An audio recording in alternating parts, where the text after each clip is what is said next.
안녕하세요. F1의 시작과 끝을 다루는 폴트윈입니다. 지난 주말 레이스가 없어 아쉬우셨죠? 드디어 이번 주말 2025 F1 월드 챔피언십 21라운드 상파울루 그랑프리가 우리를 찾아옵니다. 시즌 막바지로 향하는 지금 이번 레이스는 챔피언십의 향방을 가를 가장 중요한 분수령이 될 것입니다. 특히 맥라렌 팀 동료 간의 단 1포인트 차의 챔피언십 경쟁은 그야말로 손에 땀을 쥐게 하는데요. 폴트윈과 함께 다가오는 상파울루 그랑프리를 예습해 보겠습니다. 먼저 이번 그랑프리를 가볍게 살펴보겠습니다.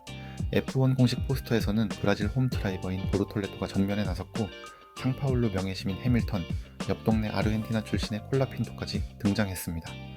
FIA 포스터는 브라질 특유의 열정적인 분위기와 삼바 리듬, 그리고 국기를 상징하는 녹색과 노란색을 강조하며 브라질 서포터즈 토르시다의 뜨거운 열기를 담아냈습니다. 상파울루 그랑프리는 1973년부터 F1 월드 챔피언십의 일부가 된 유서 깊은 레이스입니다. 특히 브라질의 전설 에메르손 피티팔디가 이곳에서 열린 첫 두 번의 그랑프리에서 우승하며 역사를 시작했습니다. 이후 넬슨 피케 그리고 아일톤 세나라는 F1 역사상 가장 위대한 드라이버들의 홈 그랑프리로 전세계 팬들의 뇌리에 각인되었습니다. 작년 상파울루 그랑프리의 우승자는 레드불의 막스 베르스타펜이었습니다. 당시 17번 그리드라는 절망적인 위치에서 출발했지만 변덕스러운 날씨와 혼란스러운 상황 속에서 그야말로 마스터 클래스라 불릴 만한 환상적인 레이스 운영과 추월쇼를 선보이며 기적같은 우승을 차지했던 것이 기억에 남습니다. 더욱 놀라웠던 것은 알핀의 에스테반 오콘과 피에르 가슬리가 나란히 2, 3위를 차지하며 더블 포디움을 달성했던 이변이었습니다. 이는 인터라고스 서킷이 얼마나 예측 불가능한 드라마를 만들어내는 곳인지 다시 한번 증명한 레이스였습니다. 올해 현지 팬들의 반응은 그 어느 때보다 뜨겁습니다. 2025 시즌에는 킥자우버 팀 소속의 가브리엘 보르톨레토라는 브라질 출신 루키 드라이버가 출전하기 때문입니다. 아일톤 세나, 펠리페 마사 이후 명맥이 끊겼던 브라질 드라이버의 홈 레이스인 만큼 그가 그리드에 서는 것만으로도 관중석은 엄청난 열기로 가득 찰 것입니다. 이번 레이스가 열릴 서킷의 정식 명칭은 아우토드로무 주제 카를루스 파시이며 두 호수 사이에 있다는 뜻의 인터라고스라는 이름으로 더 익숙합니다. 먼저 서킷의 공식 스펙부터 확인해 보겠습니다. 서킷 한 바퀴의 길이는 4.309km로 F1 캘린더에서 모나코, 멕시코, 잔드보르트 다음으로 짧은 편에 속합니다. 총 71바퀴를 돌아 총 305.879km를 달리게 됩니다. 랩 레코드는 2018년 발테리 보타스가 메르세데스 소속으로 기록한 1분 10초 540입니다. 이 서킷의 특징은 F1 캘린더에서 보기 드문 시계 반대 방향 서킷이라는 점입니다.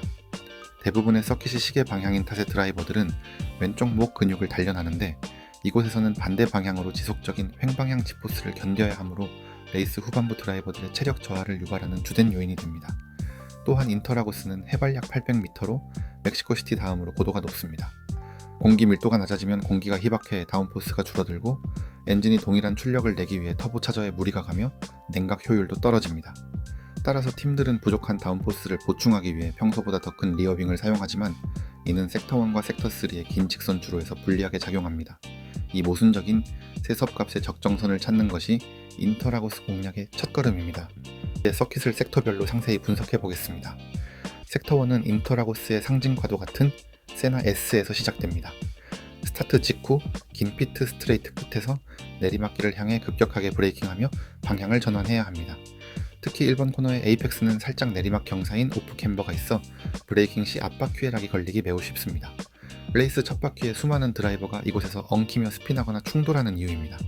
이곳을 무사히 탈출한 뒤 이어지는 3번 코너 쿠르바 두 솔은 태양의 곡선이라는 이름과 달리 완만한 좌코너이며 이곳에서의 탈출 속도가 바로 뒤따르는 긴 직선주로 레타오 포스타의 속도를 결정합니다.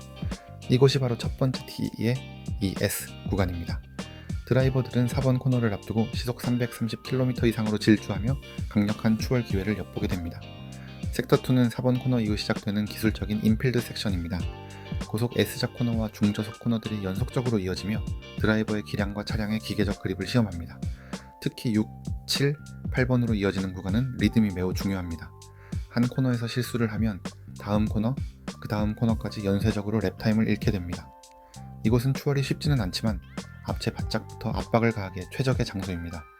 또한 이 테크니컬 구간에서 타이어, 특히 리어 타이어를 혹사시키기 때문에 드라이버는 공격적인 주행과 타이어 관리를 동시에 해내야 하는 과제를 안게 됩니다. 섹터1과 섹터3가 엔진 파워의 영역이라면 섹터2는 온전히 셰시 밸런스와 다운포스의 영역입니다. 마지막 섹터3는 12번 코너 중카오에서 시작됩니다. 이 저속 좌코너는 인터라고스 서킷 전체에서 가장 중요한 코너라고 해도 과언이 아닙니다. 여기서 얼마나 깔끔하게 트랙션을 확보하며 탈출하느냐가 이후 피트 스트레이트까지 이어지는 거대한 오르막 구간의 속도를 결정하기 때문입니다. 이 코너를 빠져나오면 관중석을 끼고 거대한 오르막을 따라 피트 스트레이트까지 전속력으로 질주하는 구간이 펼쳐집니다. 약 1.2km에 달하는 이 긴 풀스로틀 구간은 엔진 파워가 절대적으로 중요하며 두 번째 DRS 구간이기도 합니다. 레이스 마지막 랩까지 이곳에서 수많은 명승부가 펼쳐졌으며 올해 역시 가장 결정적인 추월 포인트가 될 것입니다. 결국 인터라고스는 섹터2의 높은 다운포스 요구와 섹터1과 섹터3의 낮은 드래그 요구라는 상반된 셋업을 어떻게 타협하느냐의 싸움입니다. 이번 상파울루 그랑프리의 피렐리가 지정한 타이어 컴파운드는 C2, C3, C4입니다. 이는 작년과 동일한 구성으로 F1 캘린더에서 가장 보편적으로 사용되는 중간 조합입니다.